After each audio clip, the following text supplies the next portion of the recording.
lancement d'un séminaire sur la préparation de 2 lois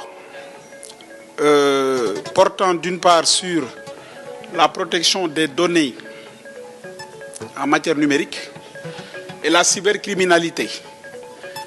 Et en préparant, parce que j'étais censé participer à ce plateau, mais pour des raisons de disponibilité, j'avais décliné, mais je m'étais dit, il y a une phrase qui résonnait tout le temps en termes de crise. Quand il y a une crise, comme il l'a dit tout à l'heure, M. Sall, je pense lui ou Chérif Sy, les crises annoncent des opportunités.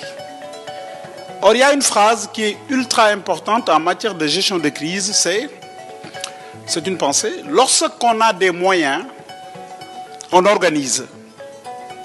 Mais lorsqu'on n'a pas de moyens ou peu de moyens, on s'organise.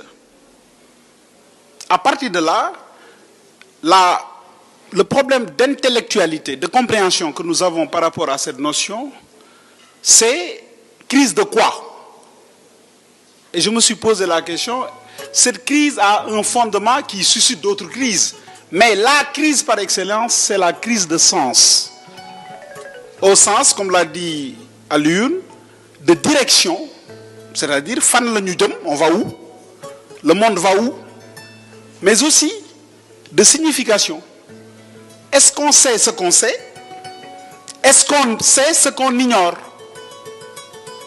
Or, le contexte, là où par exemple Ndion aurait raison même de croire, c'est la contextualisation de votre intervention. Je pense que le prétexte pourrait être la Covid. Et sur ce, 3 champs pouvaient suffire pour cerner la question, au moins pour l'aborder de manière substantielle. C'était le champ du droit. C'est pourquoi, parce qu'en fait, on parle d'État. L'État est essentiellement un système d'ordre. Or, avec la Covid, on avait un problème pour instaurer l'ordre public par rapport à l'exercice de liberté publique. La liberté individuelle par rapport à la liberté d'association, la liberté de sortir, de marcher, de se déplacer à sa guise, par rapport à l'ordre public pour sauver un groupe. C'est pourquoi, en dehors de la science juridique, il fallait aborder la question sous l'angle de la science politique.